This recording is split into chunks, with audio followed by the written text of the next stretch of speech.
कितना घिनौनी काम किया जा रहा है हमारे से झारखंड में ही क्यों। देख सकते हैं हमारा विश्वविद्यालय का नाम तक आज तक चेंज नहीं हुआ है।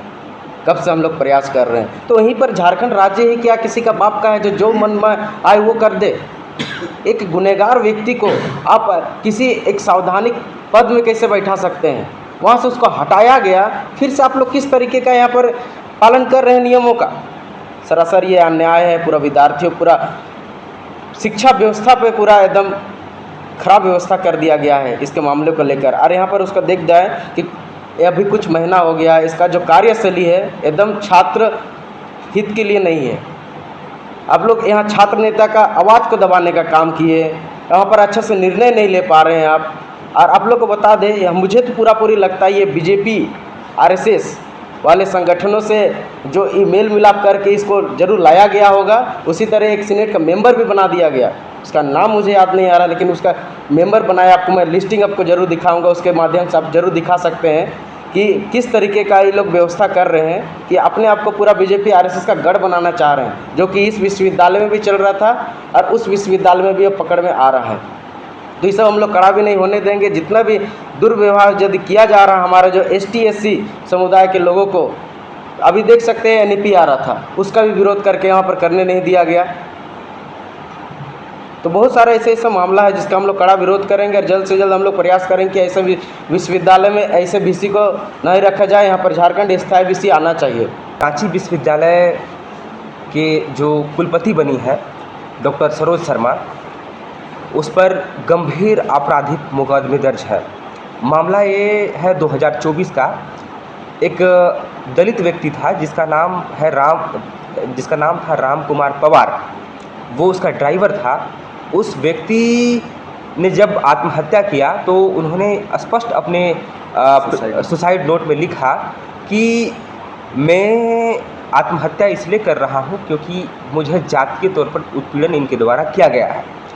तब फिर जाके दिल्ली का एक थाना है जिसका नाम है बादली थाना क्षेत्र के अंतर्गत में 863/224 के अंतर्गत मामला दर्ज किया गया। उसके ऊपर जो है बीएनएस की धारा लगी और उस पर इलेक्ट्रिसिटी एक्ट भी लगी।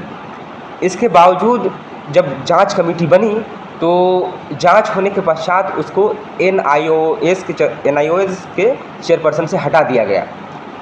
इसके बाद वहाँ से हटने के बाद में जब वो गुजरात के चेयरपर्सन बनी आईआईटीई की, तो वहाँ जब लोग विरोध करने लगे इस बात का कि पहले से इस पर मुकदमा दर्ज है, उसके बावजूद इसको बनाया गया है, तो उन्होंने वहाँ पर पद ग्रहण नहीं किया। जब वहाँ से वो भागी तब फिर झारखंड में वो आई हुई है। झारखंड को कोई भी बाहरी व्यक्ति एक प्रयोगशाला की तरह से देखता है, चाहे वो एनईपी का मामला हो, चाहे किसी भी प्रकार का मामला हो। झारखंड को एक प्रयोगशाला बना के देख दिया है। जब बहुत विभिन्न राज्यों के अपेक्षा झारखंड में एनईपी को भी पहले जोड़ा गया, तो झारखंड कोई प्रयोगशाला नहीं है। और झारखंड आदिवासियों का, पिछड़ों का, दलितों का अधिक से अधिक जनसंख्या रखती है। और जब उसके ऊपर जब इस तरह के मामला दर्ज है जिस पर दलितों की, आदिवासियों की हत्या का मामला दर्ज है, तो वे आदिवासियों की राज्य में आकर जब कहाँ से न्याय कर पाएगी विद्यार्थियों का या फिर यहाँ का जो लोग हैं उसका, जो जिस प्रशासनिक पद को लेकर ग्रहण की है उस पर से कहाँ से न्याय कर पाएंगे। तो हमारा राजभवन से आग्रह है कि जब उनको क्लीन चिट मिला ही नहीं था, जब मामला जब हाई कोर्ट में चलिए रहा है, उसके बावजूद उसको कैसे दे दिया गया यहाँ। तो ये पूरी तरह से प्रश्न चिन्ह खड़ा करता है राजभवन पर, राज्यपाल पर, और इसकी अनुशंसा कैसे मुख्यमंत्री जी ने की, इस बात पर भी प्रश्न चिन्ह खड़ा करता है कि एक ऐसे व्यक्ति जिस पर दलित की हत्या का आरोप लगा है, मानसिक प्रताड़ना का आरोप लगा है और मामला अभी कोर्ट में चल ही रहा है, उसके बावजूद इस तरह से करना पूरी तरह से जो है संविधान के विरुद्ध में है। और इस चीज़ का हम लोग खंडन करते हैं। और सरकार इस बात को लेकर राज्यपाल इसको रद्द नहीं करती है और झारखंड के अस्थाई वीसी, यहाँ के लोग जो अस्थाई कुलपति का नियुक्ति नहीं करती है, तो आदिवासी छात्र संघ के द्वारा विरोध की जाएगी। दूसरी बात क्या है कि ये सरोज शर्मा जो है ये एनईपी की नई शिक्षा नीति का प्रमुख सलाहकार के तौर पर भी रही हैं। भारतीय ज्ञान परंपरा को ऐड करवाने में इसकी प्रमुख भूमिका रही है। एनईपी जब लागू हुआ 2022 में झारखंड में, उसके बाद ये मालूम पड़ा कि किस प्रकार से यहाँ विद्यार्थियों के साथ में बोझ दे दिया गया है और उसका कुछ भी आउटपुट निकल के नहीं आ पा रहा है। विद्यार्थी परेशान है। भारतीय ज्ञान परंपरा कोई यहाँ विद्यार्थी जान नहीं रहा है, सब जान रहा है, लेकिन उसके बावजूद भी विद्यार्थियों को मानसिक तौर पर एक तरह से कहा जाए तो बोझ दिया जा रहा है और उन सब विषयों को लेकर भविष्य में काम नहीं आएगी। वही व्यक्ति जब वीसी बन के आती है और तो वो उच्च एवं तकनीकी शिक्षा विभाग को ये निर्देश अनुशंसा करती है कि यहाँ पर क्लस्टर सिस्टम लागू किया जाए। और क्लस्टर सिस्टम लागू होने से क्या होगा कि एक विशेष महाविद्यालय में सिर्फ एक विशेष कोर्स की पढ़ाई की जाएगी। तो उदाहरण स्वरूप मान लेते हैं कि अगर कोई व्यक्ति रांची का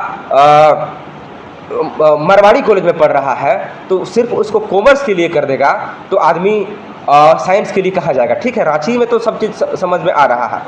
सुंदूर क्षेत्र जैसे लोहरदगा का हम उदाहरण ले लेते हैं तो वहाँ लोहरदगा में मात्र 2-3 कॉलेज हैं। एक महिला कॉलेज है, एक बीएस कॉलेज है। तो अगर एक को ह्यूमैनिटीज़ के लिए हम कर देते हैं तो साइंस पढ़ने वाले विद्यार्थियों को कहाँ जाना होगा, गुमला जाएगा। ये पूरी तरह से सोची समझी साजिश है। जिस प्रकार से एनईपी ला के विद्यार्थियों का बौद्धिक स्तर को कम करने को लेकर जो प्लानिंग था, उससे भी कहीं ज़्यादा ये क्लस्टर सिस्टम लाकर विद्यार्थियों को पढ़ाई से वंचित करने का प्रयास किया जा रहा है। और ये जो है एक बहुत सोची समझी रणनीति है जिसका हम लोग विरोध करेंगे। वो उच्च एवं तकनीकी शिक्षा विभाग का करेंगे, राज्यपाल का करेंगे, क्योंकि ये जो है पूरी तरह से छात्रों के शिक्षकों के विरुद्ध है।